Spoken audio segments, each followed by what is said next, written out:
Tantor Audio, a division of Recorded Books, presents Across a Moonlit Sea by Marsha Canham. Narrated by Roger Clark. Prologue. There were 6 of them, strung out along the horizon. 6 India guards in full suits of sail, riding easy on a south-southwest wind that was at least 20 knots in strength. A square rigger's wind, and one that would push them straight past the small crust of an island that was, at the moment, shielding the 2 English Seahawks from sight. "Damn our luck," said Victor Bloodstone, gripping the galleon's top rail with his powerful hands. "First the bloody storm out of bloody nowhere, ripping us to bloody shreds, now this." Bloodstone was a tall, elegantly lean man with sharp, handsome features that attested to his noble English ancestry. He was captain of the Talon, an 18-gun privateering vessel that currently sat at anchor 100 yards to larboard. He had just been rowed across to the Virago, responding to the alert sounded from the lookout posted high on the mainmast. The Virago was similar in size and general silhouette to the Talon, though she carried 4 extra guns in her main battery and flattered them with 6 smaller-caliber chasers in her bow and stern. The captain of the Virago was Simon Dante, Comte de Tourville. He stood half a head taller than the Englishman, and although there were 14 generations of French aristocracy flowing through his veins, he had the massive shoulders and dark determination of a man who cared less for titles and estates than he did the sound of heavy cannon and booming sail. Both were 1,000 miles from home, at the helm of ships that had suffered potentially crippling damage from the storm that had wreaked havoc upon them for the past 7 days and 7 nights. The Virago had borne the worst of it, with damage to her rudder and a cracked mizzenmast that had cost her the use of her topgallants. More pressing was the gurgle of water that flowed through the wide gash in her hull, the result of being rudderless and wind-driven across jagged reefs. The 2 crews had spent the last 4 hours transferring the Virago's cargo onto the beach of a small island. Everything not bolted down or deemed necessary for making repairs had been offloaded, including excess barrels of food and water. There were already cables attached to her hull in preparation for healing her on her side to raise her wound above the waterline. On the island, huge black cauldrons of pitch bubbled in readiness. Fresh timber and a patching compound of oakum and tar was waiting to repair and caulk the gash as soon as she was careened. It was a job requiring at least half a day, more if the caulking was expected to set properly. But with a strong 20-knot wind warping their sails, the 6 squat Spanish mercenaries would be on them long before then. Those bastards are at least 100 miles off course themselves, if they are who you think they are. Simon Dante narrowed his silvery blue eyes in an attempt to separate the distant galleons from the dancing points of sunlight that reflected off the surface of the water. He saw nothing to make him change his earlier guess. The India Guards were small, stubby vessels carrying 3 masts and a deck bristling with armaments, designed for only one purpose: to discourage raiders and privateers of any nationality from attacking the rich plate fleets that sailed regularly between Spain and the New World. They were usually part of an escort of 50 Zabras or more, protecting as few as 20 treasure ships at a time. The fact there were only 6 surging along at full sail suggested they had become separated from the main body of the fleet they were protecting, probably during the same storm that had battered the Talon and Virago. 3-masted, Dante reiterated grimly.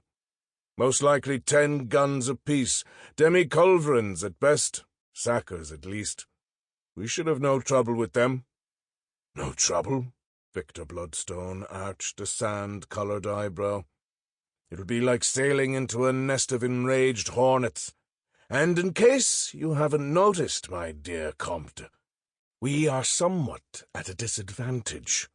The result, I might also add, of another of your rash decisions made without any consultation or discussion." Dante's gaze remained fixed on the horizon for a moment before turning coldly to Bloodstone. It was the kind of stare he normally reserved for scullions and fools, or for very large bugs that made a very sticky mess under his boot, and it did not take but a heartbeat for Bloodstone to interpret the look and flush warmly under the deep bronze of his tan. Over the past 3 months it had become blatantly obvious the two men could barely abide each other. Both were brilliant seamen, and equal only to each other as far as nerve and boldness in battle. Both struck terror as well as awe in their crews for having dared to go where none had ventured before, and for coming away with their holds bulging with bars of Spanish gold and silver. But where Bloodstone was eager to return to England, to bask in the praise and reap the rewards for his success, fully anticipating a knighthood would be in the offing, Dante had no such aspirations. He had already earned more accolades than he could reasonably tolerate. Moreover, the Comte de Tourville was not yet finished with the Spanish. He and the virago would, in fact, have parted ways with Bloodstone a full week earlier had the storm not intervened and forced them to remain together. Now there were 6 enemy warships bearing down on them, odds neither captain would have hesitated to defy alone had his ship been in prime condition, but they needed each other again if they were to emerge with their ships and their prize intact. "Very well," Dante said, the huge muscles in his shoulders ripping as he folded his arms across his chest. "My ship is rudderless and leaking like a sieve. Yours is storm-damaged with a crack in the mainmast and no spare canvas. What do you propose we do?" Bloodstone pressed his thin lips thinner in an imitation of a smile. "I expect we have little choice but to fight our way past them." "We have no choice," Dante said flatly. "And we will have to destroy them in order to keep our presence here quiet. At least until we can finish our mission." "Your mission?" Bloodstone corrected him succinctly. "Mine is finished. We did what we set out to do, and we did it well enough to set Philip of Spain spinning around on his royal papist heels. Whatever business you now deem to have unfinished is yours alone. I agreed to one raid and one raid only." Dante's opinion of the Englishman sat on the back of his tongue, souring it like the taste of stale beer. Bloodstone was nephew to Sir Francis Walsingham, the Queen's first counsel and chief adviser. He had sailed with Sir Francis Drake, another arrogant strut of a man, and was reputed to be one of Elizabeth's favourite supper companions. Fawning over popinjays and seducing aging queens did not rank high in Dante's estimation of character qualities, and the sooner he was clear of Bloodstone, the sweeter the air he would breathe. His cold eyes flicked back to the growing pyramids of sail. "If they have any eyes at all on board, they will have seen the virago by now. The Talon, luckily, is still out of view, and should remain so until they are almost on us. The wind is behind them, and they will keep it to their advantage as long as possible. I propose, therefore," he looked back at Bloodstone, "to sail the virago across their bows and draw their attention away from this islet. We will engage and hold them long enough for you to bring the Talon around and come at them from upwind. We won't have to try very hard to appear to be mortally wounded, and should present a prize too tempting for the bastards to resist." Bloodstone nodded consideringly. It was an audacious and risky plan, and Dante would undoubtedly draw heavy fire from all 6 Zabras. There were few Spaniards on the main who did not know the virago by sight, and seeing her wounded and apparently running away in distress would indeed attract them like leeches to blood. It would be up to the Talon to come to his rescue, and blast the Spaniards in a crossfire. Bloodstone reached up and tugged on a gleaming gold forelock. He wore rings on all 4 fingers of both hands, and the jewels glittered as brightly as the sudden avarice in the liquid brown eyes. "My compliments, Captain Dante.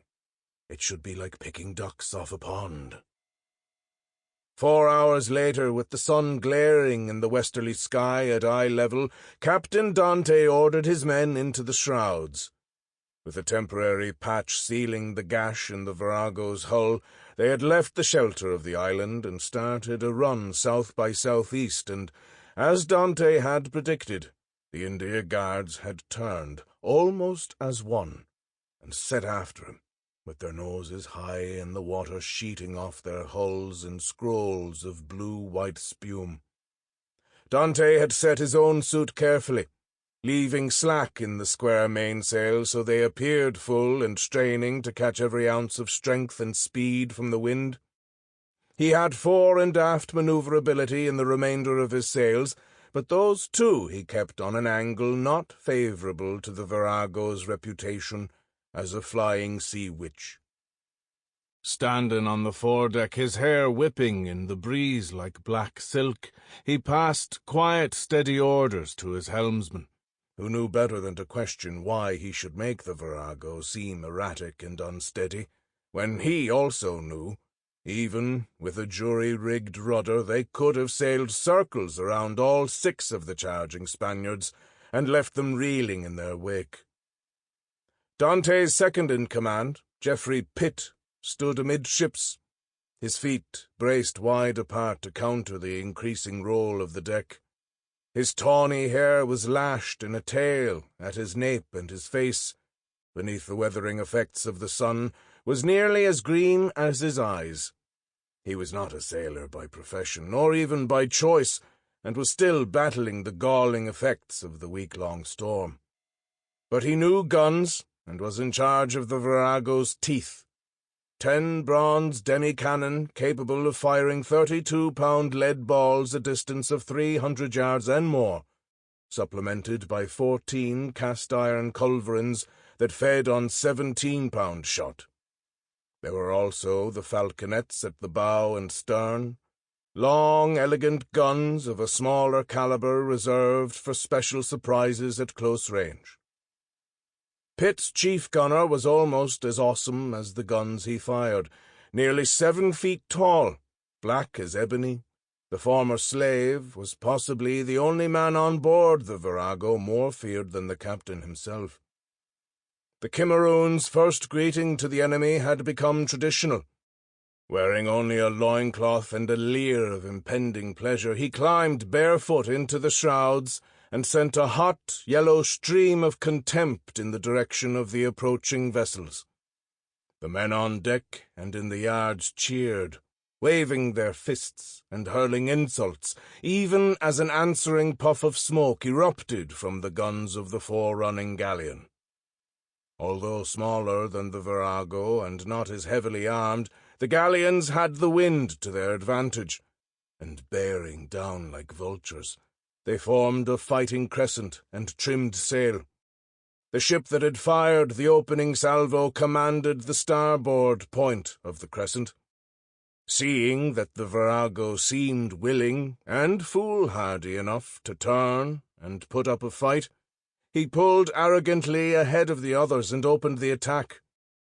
"He thinks we're so bad off he can take us single-handed," Dante shouted. "Shall we correct his impression, Mr. Pitt?" "Ready on your command, Captain."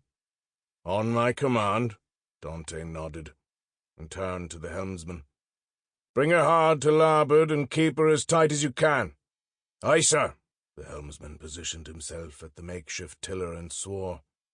"I can't say how long this bloody oar will hold, but she has spirit in her yards, and she'll take it up with the wind sure enough. Just give me one long smooth pass, Mr. Brighton. She'll take it up with her guns." "Aye, sir, that she will, sir." Dante felt the blood surging through his veins. The Spaniard was closing fast, full-sailed and hull up, carving through the iron-grey swells like a cleaver. The Virago was still feigning unsteady knees, and with only a third of her gun ports open, she lured the Spaniard into a show of bravado. The Zabra fired another salvo from her 2 bow guns, one ball spouting harmlessly in the privateer's wake, the other bouncing insolently off her 3-foot-thick hull. At less than a quarter-mile, Dante could see men on the Spaniard's deck, clustered on the stubby forecastle, fingers pointing at the Virago, as if they were already arguing over the division of spoils. His wide, sensuous mouth spread in a slow grin. Mr. Brighton. The helmsman's lips parted, his fist clenched on the tiller. "Now! Bring her hard about!" Tackle clattered, and rigging lines sang as cables were loosened and reset to turn the sails. Canvas boomed overhead, and the towering masts heeled far out over the rising sea as the Virago slewed into the wind, throwing up long plumes of spray in her wake. "Mr. Pitt, guns away! Open us up and show all of our fine teeth. Fire when ready!" On deck, Pitt's crews opened the remaining gun ports and hauled the cannon into position for firing. Pitt raised his arm, waiting for the initial roll to subside as the Virago completed her turn. The Spaniard was directly on their beam, cleanly in the sights of all 12 heavy guns that comprised their larboard battery. Gunners stood with wicks soaked in saltpetre and spirits of wine, the fuses glowing red-hot. Others stood at the ready, with wadding, shot, and powder, ready to reload the instant the gun was discharged. "Now!" Pitt brought his hand down with a vengeful roar. The wicks were lowered to the touch-holes and ignited the charge of powder in the cannon breeches. An instant later the guns erupted almost simultaneously, the deck juddering underfoot from the tremendous impact of the carriages jumping back with the recoil.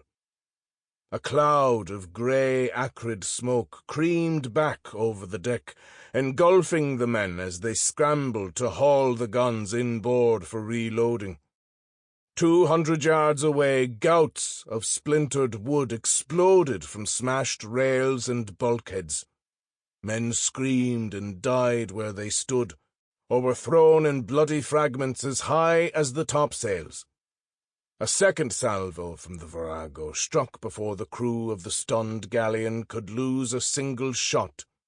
And now the added chaos of falling shrouds and blasted spars created bedlam on the shattered deck. The Virago raced past, reloading as she ran. An order to the helm had her sheering hard to larboard again, cutting around behind the burning galleon, while at the same time bringing all of her heavy and now double-shotted guns on the starboard battery to bear on the 5 remaining ships in the crescent. The 5 had already begun to fall out of their orderly formation, but the Virago managed 4 hot rounds before the closest galleon could gain position to return fire. The Zabra's guns erupted in fiery rosettes, clouding the sea in boils of smoke, sending a volley of shot across the Virago's beam. Canvas screamed overhead as it was gashed and torn from its spars, but even as the sails collapsed, men swarmed aloft to cut away the damage. A second volley exploded deck rails and cracked the bowsprit. A third swept 2 men over the side and blew 6 more out of the smashed tops.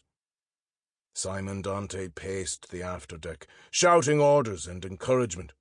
His cheek was bloodied from a flying fragment, but it was nothing more than a scratch.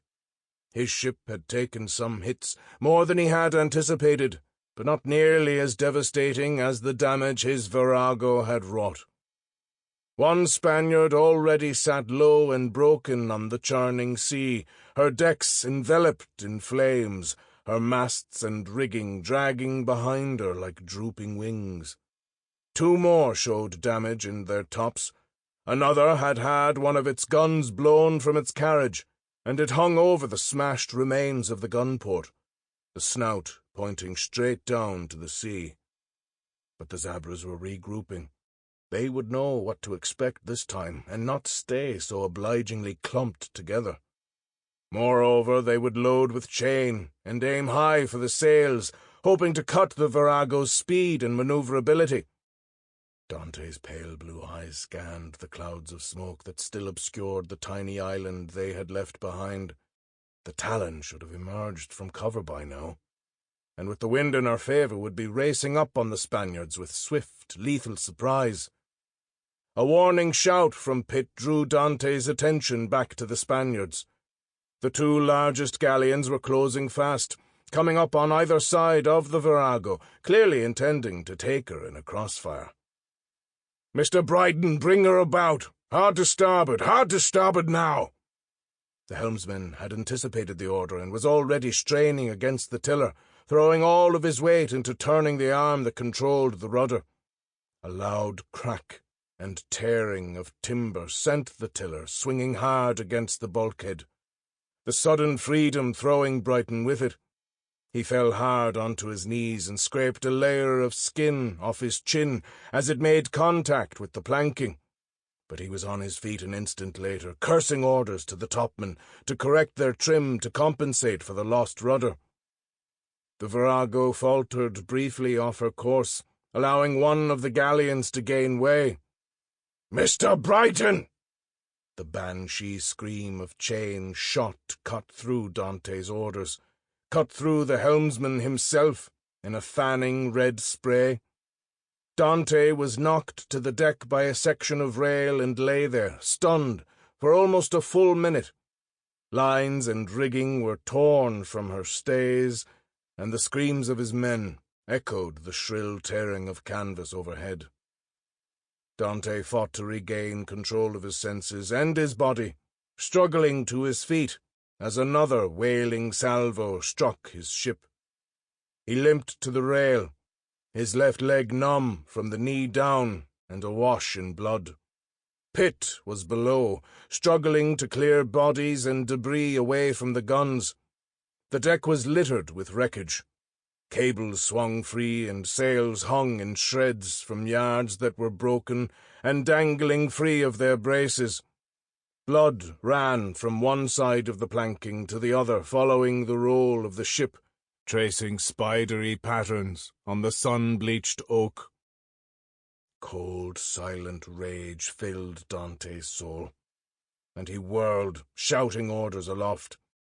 If he could coax one more pass out of the Virago, surely the Talon would be there, beating in to support them.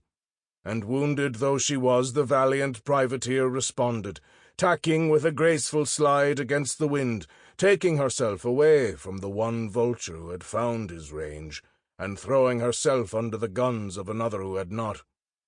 Pitt fired his cannon, kept his crews swabbing, reloading, tamping, and firing until their hands blistered from the heat.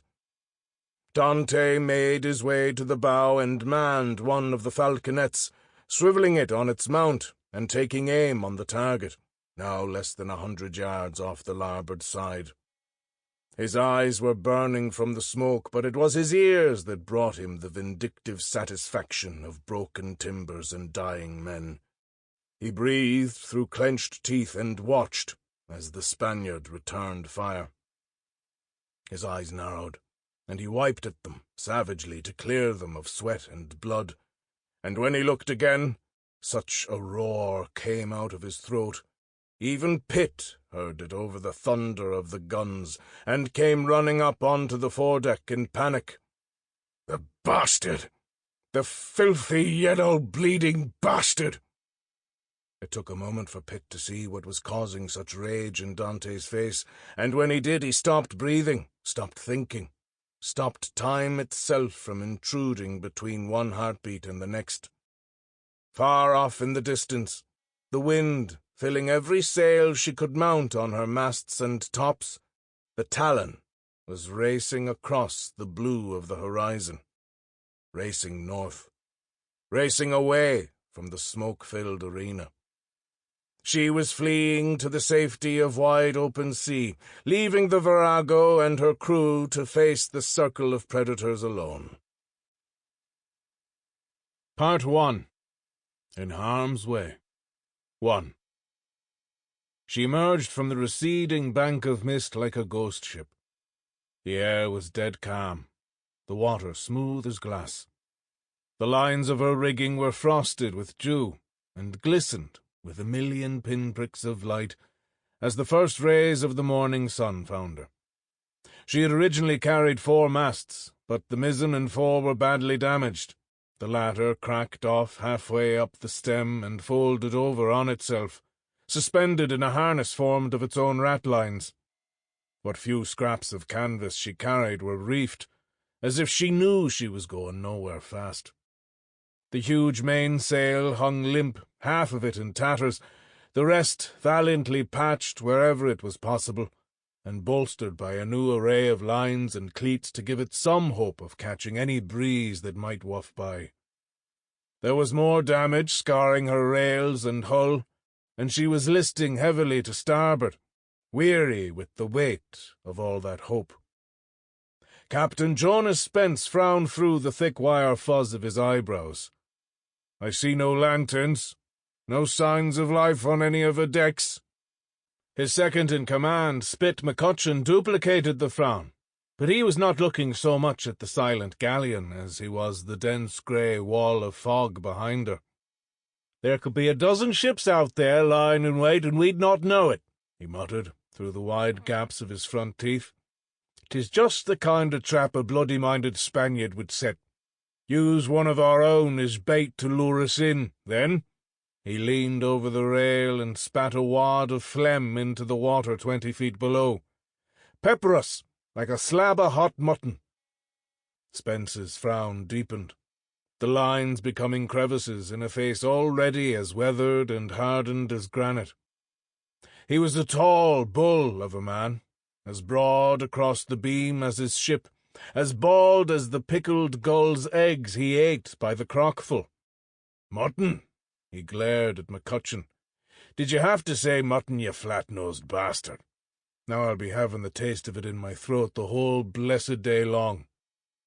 As if to verify the prediction, his stomach gave an angry rumble, one heard by most of the group of crewmen gathered behind them on the forecastle. Several smiled, despite the tension. Their captain's appetite and capacity were infamous, and when his belly protested alack, it was like the ominous grumbling from a volcano. "Mutton," Spence snorted again, and raised his hand to his eyes, shielding them against the molten silver glare of what little dull light did manage to break through the dissipating clouds. He took a slow, careful sweep along the half of the horizon that was clear, halting when he came upon the ghostly galleon and the grey miasma of mist behind it. "We'll send the Jolly across," he decided. "If there are a dozen papist bastards out there, they'll be going nowhere either in this cursed calm. And if she's genuine, there might be souls aboard who need our aid. Helmsman, ye'd best haul us in. Keep a square or two aloft for steerage in case a wind does come along."